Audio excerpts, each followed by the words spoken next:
Bonjour, il nous fait plaisir de vous présenter une capsule clinique sur les principes entourant les éclosions dans les centres hospitaliers.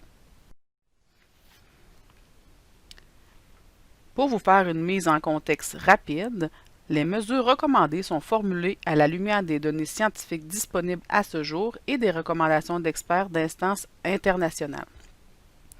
Les recommandations sont ajustées selon l'évolution de la situation épidémiologique et des nouvelles connaissances sur le sujet. Il est donc normal de voir des ajustements dans les consignes actuellement connues et appliquées par les équipes de soins.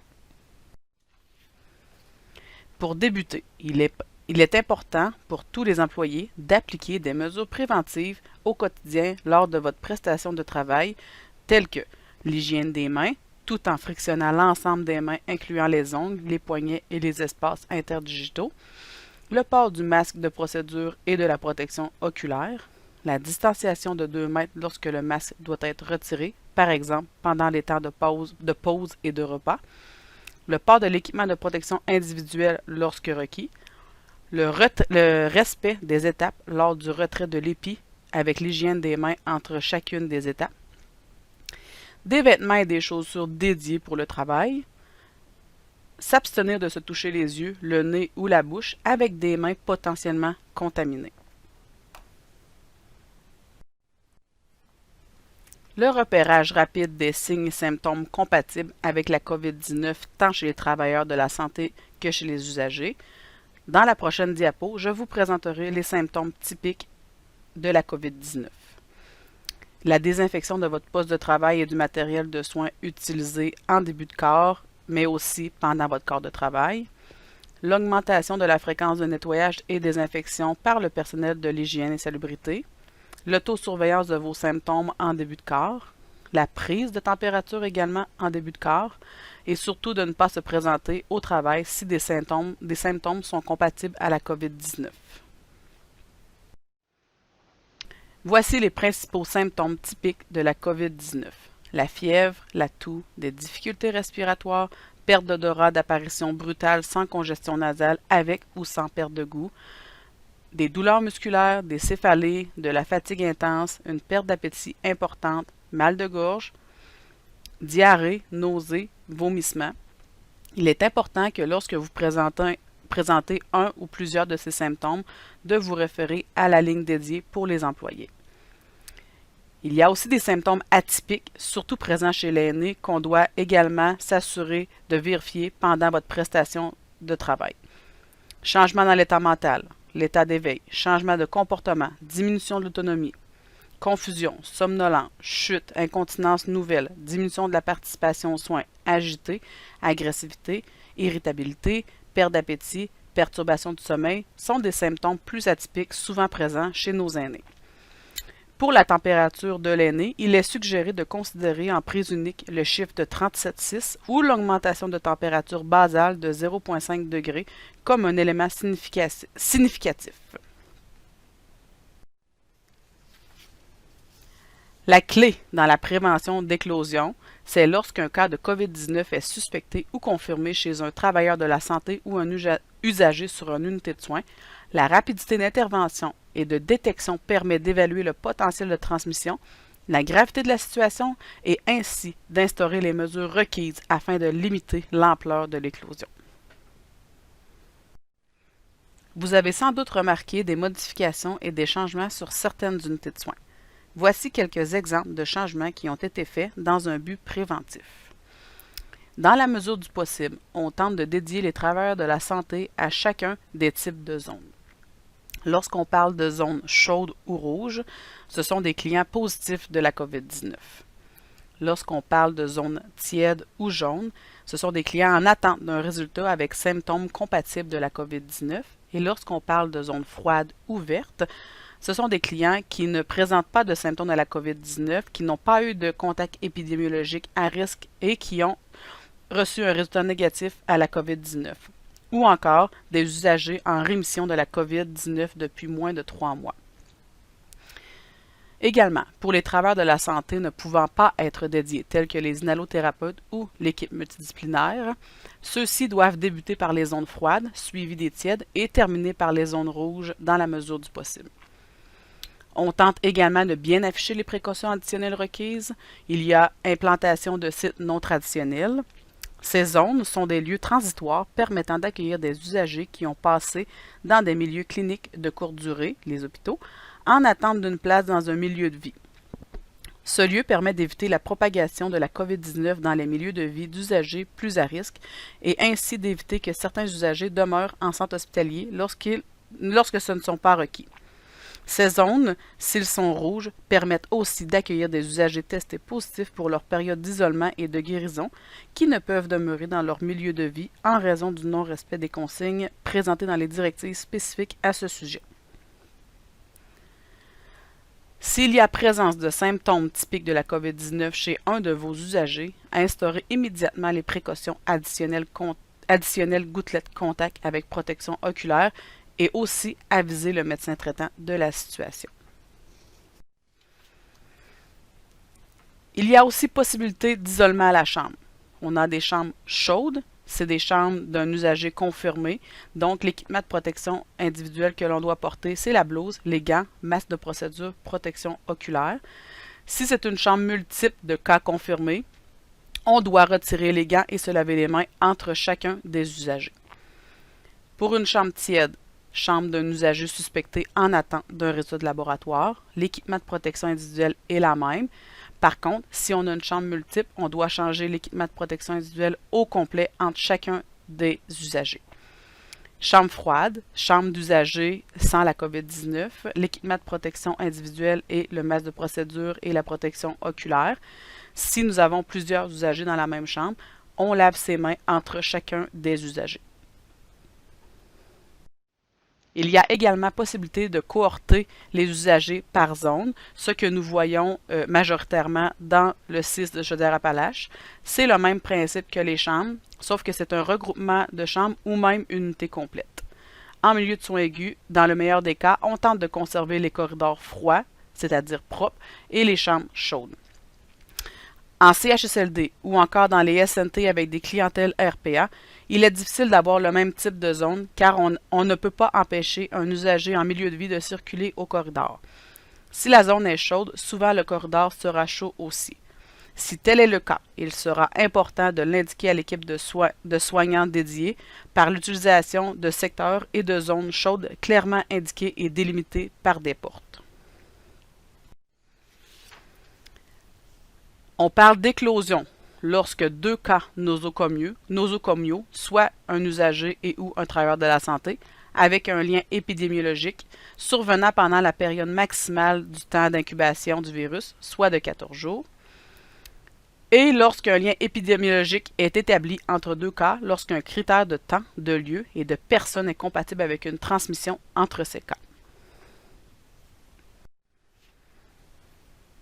L'investigation d'une éclosion de COVID-19 revêt deux objectifs.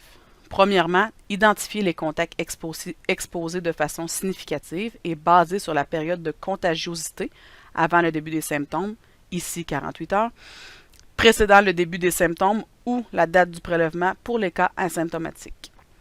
Deuxièmement, identifier la source de l'éclosion. La recherche d'une source possible vise à identifier les personnes qui auraient pu être à l'origine de la contamination et basée sur la période d'incubation précédant le début des symptômes et la date du prélèvement pour les usagers asymptomatiques.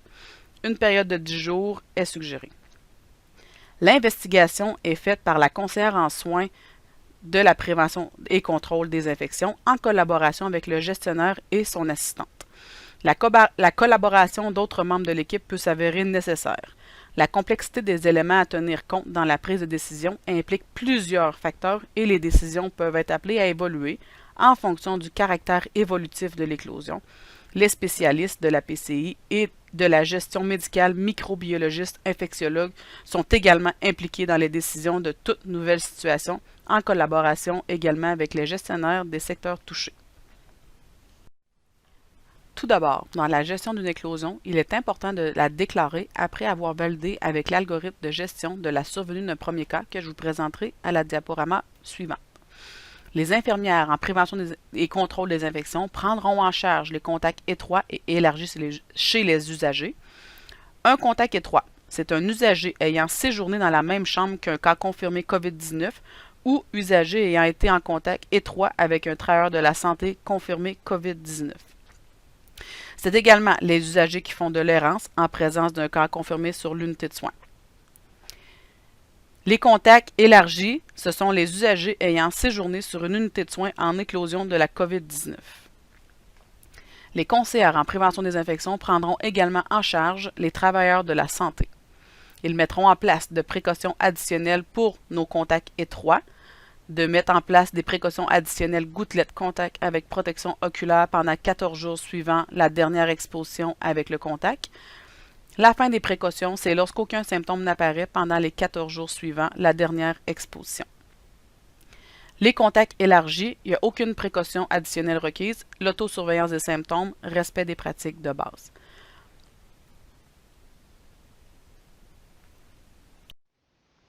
Voici l'algorithme utilisé dans la gestion d'un premier cas de COVID-19 sur une unité de soins. C'est avec cet outil que l'équipe de prévention et contrôle des infections va contribuer à la gestion de l'éclosion et va décider des fréquences de dépistage et les gens qui sont à dépister. Il peut arriver que le médecin microbiologiste infectiologue responsable de la prévention et du contrôle des infections prenne des décisions différentes en fonction des subtilités observées et de l'aspect complexe de la gestion de l'éclosion. La surveillance des symptômes des contacts étroits et élargis des cas suspectés et des cas confirmés. Contacts étroits et élargis. Prise de température minimalement une fois par jour et surveillance des symptômes compatibles à la COVID-19 2 fois par jour jusqu'à 14 jours suivant le dernier contact. Les cas suspectés. Prise de la température minimalement une fois par jour et surveillance des symptômes compatibles à la COVID-19 2 fois par jour jusqu'à la réception du résultat du test ou jusqu'à 10 jours après le début des symptômes. Si le test s'avère négatif et qu'il y a absence de diagnostic alternatif à la COVID-19, on doit répéter le test. Pour les cas confirmés, prise de température minimalement une fois par jour et surveillance des symptômes de la COVID-19 2 fois par jour pour la durée des précautions additionnelles. Il va y avoir également un rehaussement des dépistages, installation d'affiches avisant de l'éclosion à l'entrée de l'unité, s'assurer du respect rigoureux des pratiques de base et de l'étiquette respiratoire. Les pratiques de base sont l'hygiène des mains, l'hygiène et l'étiquette respiratoire, le port de l'équipement de protection individuelle, la protection de l'environnement, la gestion des visiteurs et les pratiques de travail sécuritaires. Pour l'hygiène et salubrité, ils vont augmenter la fréquence des nettoyages et la désinfection. Ils vont instaurer la plurifréquence, c'est-à-dire plusieurs fois par jour pour le nettoyage et la désinfection des surfaces fréquemment touchées dans les chambres et aires communes. Pour ce qui est des équipements de soins, si possible, dédier les équipements à un seul usager. Dans une zone chaude, l'équipement dédié uniquement à cette zone et nettoyer les équipements entre chaque usager et quotidiennement. La gestion des visiteurs pendant une éclosion. Une éclosion fait partie du palier d'alerte 4, donc seulement les proches aidants sont autorisés à venir visiter le membre de leur famille. Un proche aidant maximum par jour. L'obligation d'identifier un maximum de 2 proches aidants différents pouvant se relayer. La définition d'un proche aidant. Toute personne qui, de façon continue ou occasionnelle, apporte un soutien à un membre de son entourage qui présente une incapacité temporaire ou permanente et avec qui elle partage un lien affectif, qu'il soit familial ou non. Le soutien est offert à titre non professionnel, dans un cadre informel et sans égard à l'âge, au milieu de vie ou la nature de l'incapacité du membre de l'entourage, qu'elle soit physique, psychique, psychosociale ou autre. Il peut prendre diverses formes, par exemple l'aide aux soins personnels, le soutien émotionnel ou l'organisation des soins. Il est important de comprendre que certaines unités ont des directives différentes. Par exemple, l'urgence, le bloc opératoire, l'unité mère-enfant, la pédiatrie, les unités de cancérologie et des soins palliatifs et de fin de vie, l'imagerie médicale et autres. Pour le suivi de l'éclosion. Les membres du comité de gestion d'éclosion vont suivre quotidiennement l'évolution de l'éclosion avec le nombre de nouveaux cas nosocomiaux. Pour la fin de l'éclosion. L'éclosion est terminée lorsque 14 jours se sont écoulés sans apparition de nouveaux cas après la date du dernier cas confirmé, que ce soit un usager ou un travailleur de la santé. À la fin d'une éclosion, Les gens de l'hygiène salubrité vont nettoyer et désinfecter tous les objets de l'unité qui ont été touchés et manipulés, vont jeter tout le matériel qui ne peut être nettoyé ou désinfecté, vont nettoyer et désinfecter toutes les aires communes de l'unité. Il y a également un signalement de fin d'éclosion à la santé publique qui sera fait. Il va y avoir une communication entre le gestionnaire et les employés pour les aviser de la fin de l'éclosion. On va également retirer les affiches annonçant l'éclosion. Et il va y avoir poursuite de la surveillance active de l'apparition de nouveaux cas chez les usagers et les travailleurs de la santé. En terminant, nous espérons que cette capsule de formation puisse vous être utile. Afin que votre formation soit indiquée à votre profil de formation et qu'elle soit comptabilisée par l'organisation, veuillez s'il vous plaît compléter le SurveyMonkey suivant qui se trouve juste en dessous du PowerPoint narré. N'oubliez pas également de codifier 15 minutes à votre feuille de temps. Si c'est fait durant le temps de travail, le code de paie utilisé est le FOCOV. Et si c'est fait en dehors des heures de travail, c'est le FOCX1. Merci.